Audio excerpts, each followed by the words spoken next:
혹시 이런 생각 한 번쯤 해보신 적 있으세요? 나는 아이를 사랑하는데 왜 아이는 점점 불안해 보일까?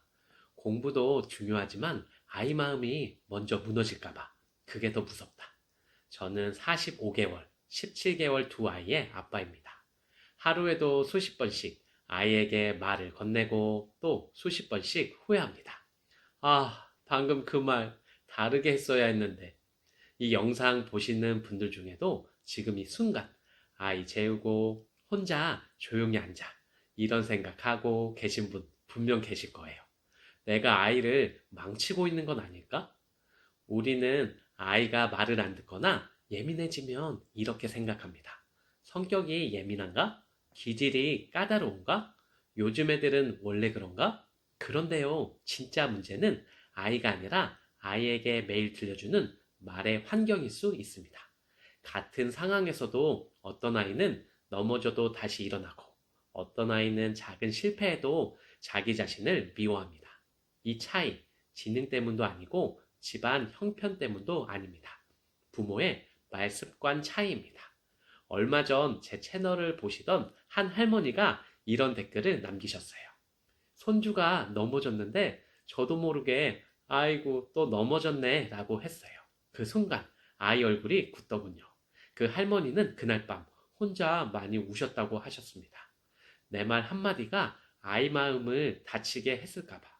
이게 바로 가정교육의 무서움이자 동시에 희망입니다. 왜냐하면 말은 지금 이 순간부터 바꿀 수 있기 때문입니다. 오늘 영상에서 저는 거창한 교육법을 이야기하지 않습니다. 영어 유치원, 조기 교육, 비싼 교재 이야기 아닙니다. 대신 똑똑하고 행복한 아이로 자라는 가정에서 공통적으로 반복되는 부모의 세 가지 말 습관을 알려드릴 겁니다. 이 말들은요, 아이의 자존감을 키우고 뇌 발달을 돕고 사회성, 회복 탄력성, 품격까지 만듭니다. 그리고 무엇보다 중요한 건 오늘 집에 가서 바로 써먹을 수 있다는 겁니다. 솔직히 말해서요, 우리는 아이를 혼내려고 말한 게 아닙니다. 다 잘 되라고, 다 사랑해서, 다 걱정돼서 한 말이죠. 빨리 해. 그건 아니지. 왜 그렇게 했어? 그런데 아이의 뇌는 그 말을 이렇게 받아들일 수 있습니다. 나는 부족한 사람이구나. 나는 실수하면 사랑받지 못하는구나. 이걸 알았을 때 저는 아빠로서 정말 마음이 무너졌습니다. 미국의 여러 뇌과학 발달 심리 연구에서 공통적으로 말하는 게 하나 있습니다. 아이의 뇌는 무슨 말을 들으며 자랐는지를 그대로 기록한다는 사실. 그리고 그 기록은 성적보다, 재능보다 평생 아이를 지탱하는 내면의 목소리가 됩니다. 그래서 오늘 영상에서는 딱 이것만 기억하시면 됩니다. 똑똑하고 행복한 아이로 자라는 집에는 반드시 공통된 부모의 말습관 세 가지가 있다. 지금부터 하나씩 이야기해 드릴게요. 혹시 이 중 하나라도 오늘부터 바꿀 수 있다면 이 영상은 분명히 아이의 인생에 남을 영상이 될 겁니다. 부모의 한 가지 말습관, 아이의 자존감과 품격을 동시에 키우는 말습관, 평가하는 말 대신 상태를 말해주는 말. 혹시 아이가 뭔가 잘못했을 때 이렇게 말해본 적 있으세요? 왜 그렇게 했어? 그건 잘한 게 아니지. 그러니까 아빠 말 좀 들어. 이 말들 솔직히 나쁜 말 아니죠. 저도 매일 합니다. 저도 두 아이 아빠니까요. 45개월, 17개월 하루에도 수십 번씩 똑같이 말합니다.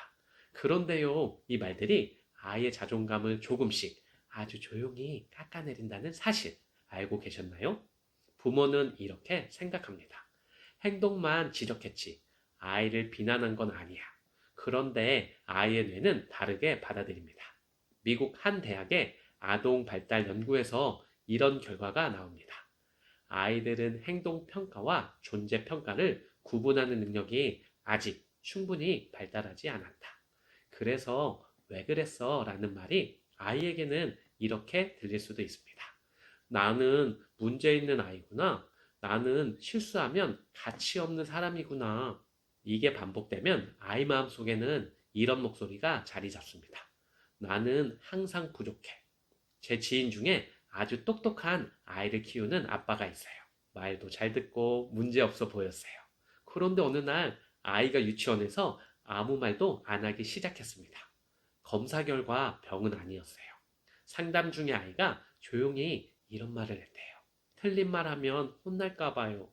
이 아이를 때린 적도 없고 소리 지른 적도 없었습니다.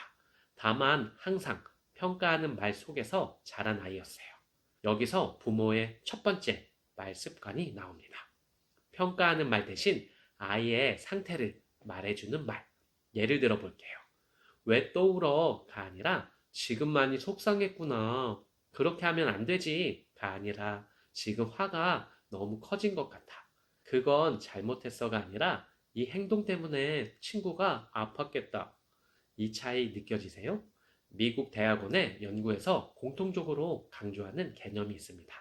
정서 라벨링, 이모션 라벨링. 아이의 감정과 상태를 말로 정확히 짚어주면 감정 폭발이 줄고 자기조절력이 자라며 자존감이 인정됩니다. 왜냐하면 아이는 나는 문제 있는 아이가 아니라 감정을 느끼는 이해받는 존재라고 인식하기 때문입니다. 솔직히 말하면요, 이 말 습관 진짜 어렵습니다. 왜냐하면 부모가 지쳐있을 때는 아이 상태를 말해줄 여유가 없거든요. 저도 퇴근하고 집에 오면 아이 울음소리만 들어도 속에서 열이 확 올라옵니다. 그럴 때 이 말이 튀어나옵니다. 좀 그만해. 말하고 나서 아이 표정 보면 가슴이 철렁 내려앉아요. 실행 방법으로는 그래서 완벽하게 하려고 하지 마세요. 이 공식 하나만 기억하세요. 지금 상태, 공감, 안전한 방향 제시, 예시입니다. 지금 너무 화가 났구나. 그래도 때리는 건 안 돼. 손 말고 말로 해볼까?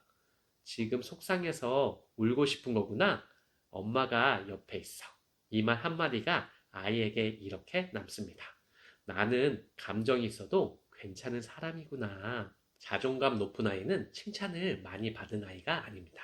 이해받았다고 느낀 아이입니다. 그리고 품격 있는 아이는 혼을 안 난 아이가 아니라 감정을 존중받은 아이입니다. 부모의 두 가지 말습관. 자존감과 사고력을 동시에 키우는 말습관. 정답을 주는 말 대신 생각을 묻는 말. 혹시 아이가 질문하면 이렇게 바로 답해 주신 적 있으세요? 그건 이렇게 하는 거야. 아니야, 그건 틀렸어. 아빠가 알려줄게. 저도 그랬습니다. 아니, 지금도 그렇습니다. 부모 마음은 하나잖아요.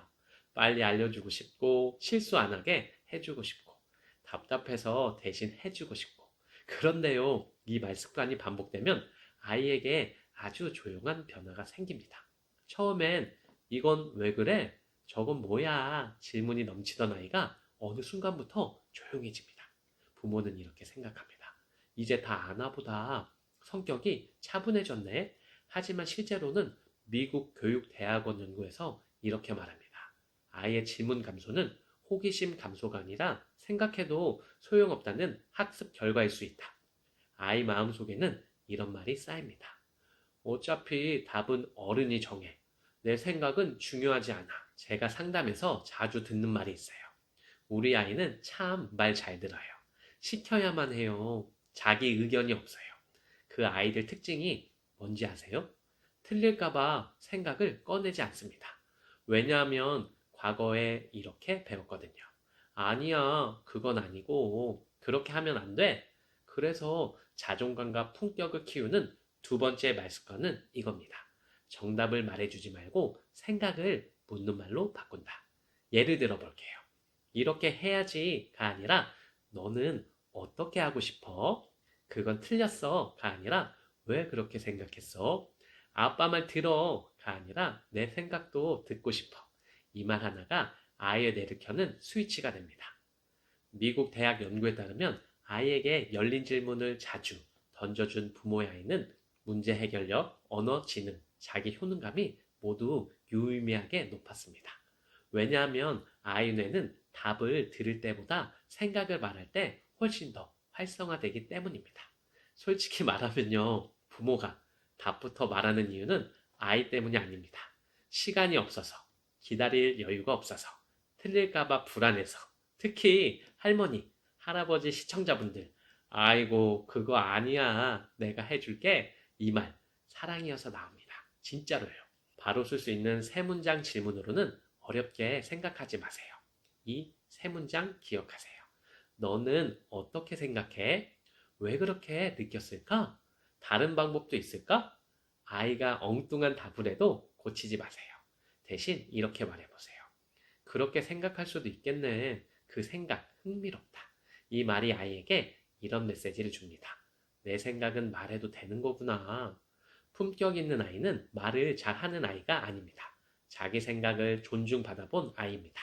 그리고 똑똑한 아이는 답을 많이 하는 아이가 아니라 생각하는 경험을 많이 한 아이입니다.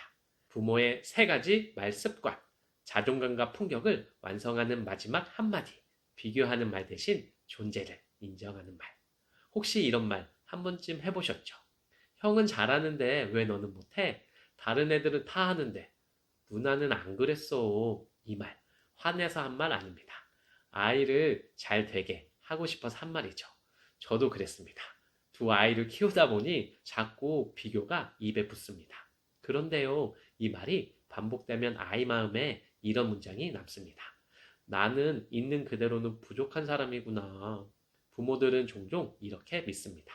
비교하면 자극이 될 거야. 정신 차리라고 하는 거야.